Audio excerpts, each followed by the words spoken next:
Gilson or fin micropipetters are one of the most commonly used instruments in a molecular biology laboratory. They're used in conjunction with plastic disposable pipette tips to measure or transfer small amounts of liquids, usually from 0.2 microliters to 1,000 microliters or 1 milliliter. Different pipettes work across different ranges of volumes and are named by the maximum volume they pipette. The different pipettes look very similar, so they're labelled on the top of each push button with a capital P followed by a number which indicates the maximum volume for that particular pipette. A P2 pipettes between 0.2 and 2 microliters. A P20 pipettes between 2 and 20 microliters. A P200 pipettes between 20 and 200 microliters. And a P1000 pipettes between 100 and 1000 microliters.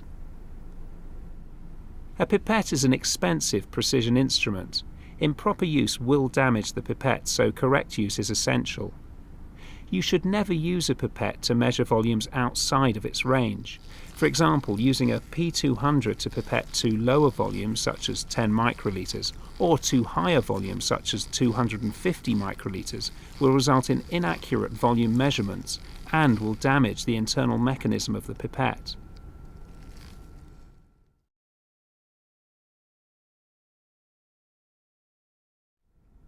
Each pipette has a vertical row of 3 numbers visible in the body of the instrument.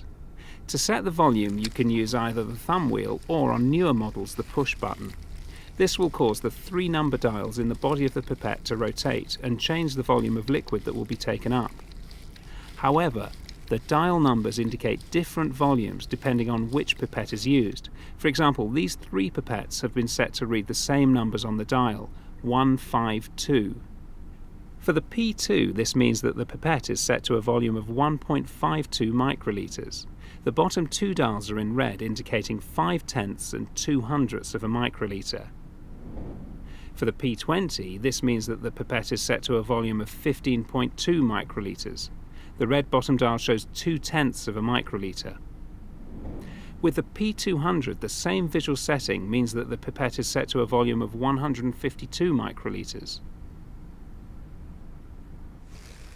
This P1000 is set to 0.52, which indicates a volume of 520 microliters. A setting of 100 indicates the maximum volume for this pipette, which is 1,000 microliters. The uppermost number is in red, which for this pipette indicates the number of milliliters.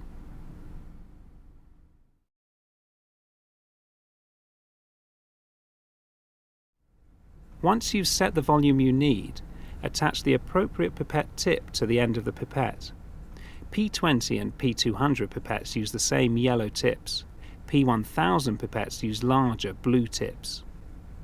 Another type of tip, called a filter tip, is often used in the laboratory.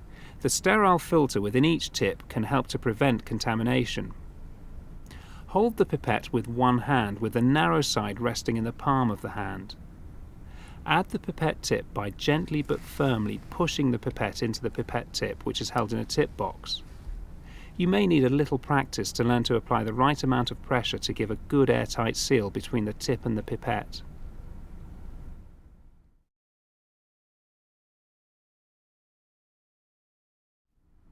Liquid is drawn in and expelled using the pipette's push button. Gently apply pressure to the button with your thumb until you feel a natural stop. This is called the first stop. The distance you need to push the push button down will vary depending on the volume you require. A P20 set to 2 microliters will require less push button movement than a P20 set to 20 microliters. So to use the pipette, push the button down to the first stop. Then, keeping the push button at this level, place the pipette tip about 2 millimeters into the liquid you wish to draw up.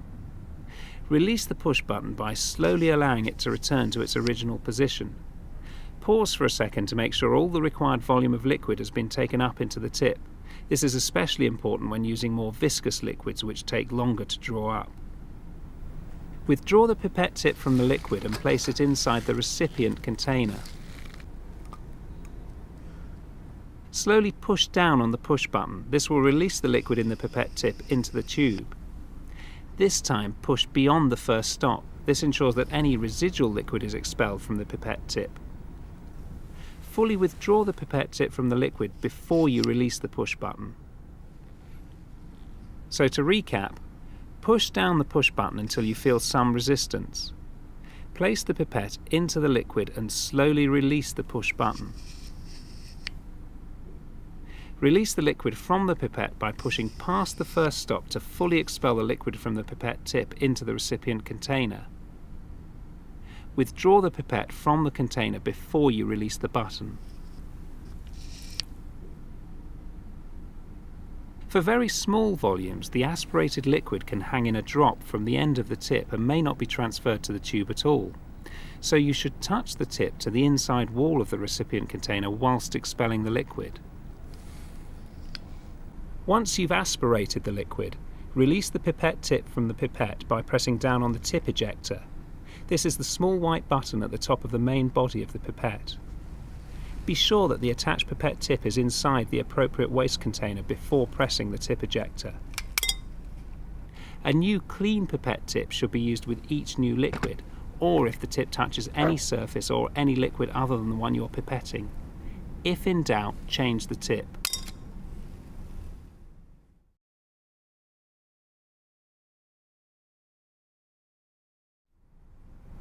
Do not use a pipette without a tip attached.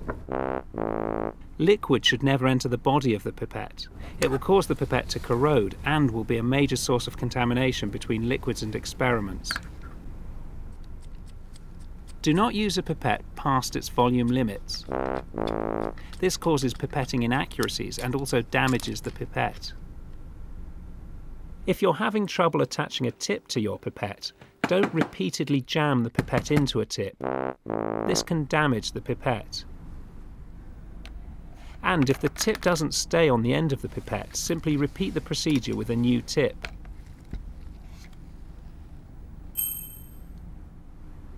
When pushing down the push button to take up a set volume of liquid, don't push past the first stop.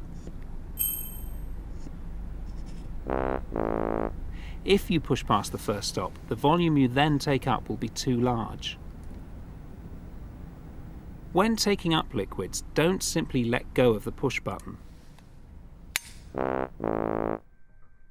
The liquid can be sprayed around the inside walls of the tip and up into the pipette body, causing inaccurate volume dispensing and pipette contamination.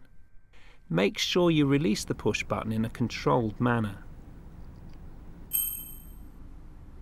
If you don't pause after you release the push button, there won't be enough time for the correct volume to be taken into the tip. Air will be taken in instead. Also, when you're withdrawing a large volume from a narrow container, make sure the tip stays below the surface.